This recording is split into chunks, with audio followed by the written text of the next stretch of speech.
பேர் இப்படியான துவாவை எங்களுக்கு சொல்லித்தாங்க. எங்கள் வீட்டில் பிள்ளைங்க இருக்கிறாங்க, பசங்க இருக்கிறாங்க, அவங்களுக்கு சரியான மணப்பெண் கிடைக்க வேண்டும். எங்கள் வீட்டில் பெண் பிள்ளைங்க இருக்கிறாங்க, அவங்களுக்கு சரியான மணமகன்கள் கிடைக்க வேண்டும் என்று கேட்பதை பார்க்கிறோம்.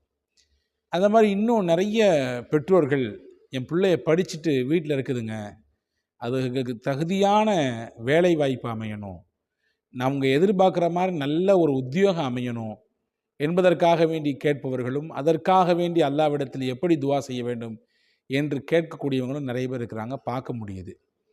இவங்களுக்கெல்லாம் சேர்த்து இன்றைக்கி ஒரு அற்புதமான திருக்குரானினுடைய ஒரு துவாவை நான் உங்களுக்கு சொல்லித்தரப் போகிறேன்.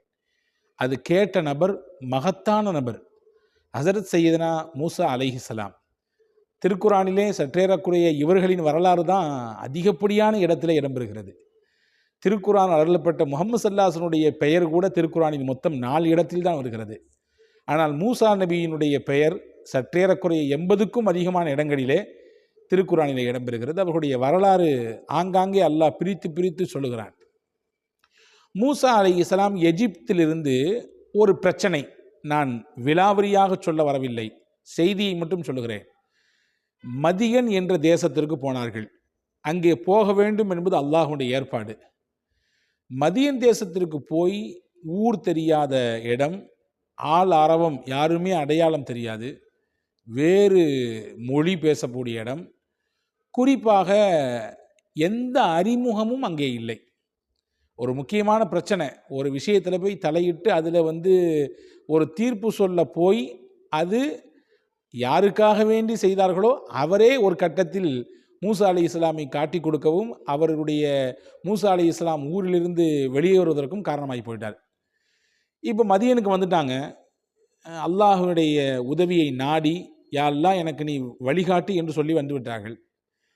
வந்தவர்கள் அங்கே இருந்து கொண்டு ஒரு 2 பெண்களுக்கு தண்ணீர் வைத்து கொடுத்தார்கள். நீண்ட பெரிய வரலாறு. தண்ணி எடுத்து கொடுத்துட்டு அவங்க பாட்டு ஒதுங்கி நின்றுக்கிட்டாங்க. அந்த இடத்துலேருந்து அல்லாஹ்ட்ட ஒரு துவா செஞ்சாங்க. அதை குர்ஆனிலே அல்லாஹ் பதிவு செய்கிறான். ரப்பி இன்னி லிமா அன்ஸல்த இலைய மின் ஹைரின் ஃபகீர். மறுபடியும் சொல்கிறேன், ரப்பி இன்னி லிமா அன்ஸல்த இலைய மின் ஹைரின் ஃபகீர். இன்ஷா அல்லாஹ் இந்த துவாவை இந்த காணொளிக்கு கீழே டிஸ்கிரிப்ஷனில் நான் பதிவு செய்வேன். என்ன கேட்குறாங்க அல்லாஹ்ட்ட, யா அல்லாஹ், நீ இப்பொழுது எனக்கு எந்த நலவை கொடுத்தாலும் அதன் பக்கம் நான் மிக தேவையுடையவனாக இருக்கிறேன். எந்த நலவை கொடுத்தாலும் இப்போ எனக்கு தேவை. 7 நாள் சாப்பிடல, சாப்பாடு இல்லை, அடுத்து தங்குறதுக்கு இடம் இல்லை, என்ன உத்தியோகம் பார்க்க போகிறோம், வேலை பார்க்க போகிறோம் தெரியலை, எந்த மாதிரியான நபர்கிட்ட போய் நம்ம இப்போ இருக்க போகிறோம் எதுவும் தெரியலை. இப்போ அல்லாஹ்ட்ட கேட்குறாங்க, யா அல்லாஹ், எனக்கு நீ நலவு என்று எதுவெல்லாம் வாழ்க்கைக்கு தேவைப்படுமோ எதை தந்தாலும் எனக்கு இப்போ ரொம்ப தேவை இருக்குது. நபி ஆச்சே, ஒருத்தவங்கள்ட்ட போய் கையேந்த முடியுமா? அல்லாஹ் அப்படி ஏந்த விடுவானா? விடமாட்டான், அவங்களும் ஏந்த மாட்டாங்க. அல்லாஹ்ட்டவே முன்னோக்குறாங்க. இந்த துவாவை ஓதியதற்கு பிறகுதான் மூசா அலைஹிஸ்ஸலாமுடைய வாழ்க்கையிலே மிகப்பெரிய மாற்றம் ஏற்படுகிறது. அந்த 2 பெண்களுக்கு தண்ணி இறைச்சி கொடுத்தாங்கல்ல, அவங்க வேற யாரும் கிடையாது, ஷுஐப் நபி என்ற நபியினுடைய பிள்ளைகள், பெண் பிள்ளைகள். இப்போ மூசா அலைஹிஸ்ஸலாமுக்கு ஷுஐப் அலைஹிஸ்ஸலாம் இடத்திலே அடைக்கலம் கிடைக்கிறது. தான் பிள்ளைகளுக்கு தண்ணி எடுத்து கொடுத்துருக்காங்க, அவங்களுக்கு நன்றி சொல்லணும், ஏதாவது வாழ்த்துக்கள் சொல்லணும்னு சொல்லி கூப்பிட்டு விட்றாங்க. கூப்பிட்டு விட்ட இடத்துல மூசா அலைஹிஸ்ஸலாமுடைய பேச்சு, அவர்களுடைய நடவடிக்கை எல்லாம் ஷுஐப் அலைஹிஸ்ஸலாமுக்கு பிடித்து போனது. என்ன காரணத்துக்காக வேண்டி அவங்க ஊர்லேருந்து இங்கே வந்திருக்காங்கன்றத விலாவரியாக கேட்டுக்கிட்டாங்க.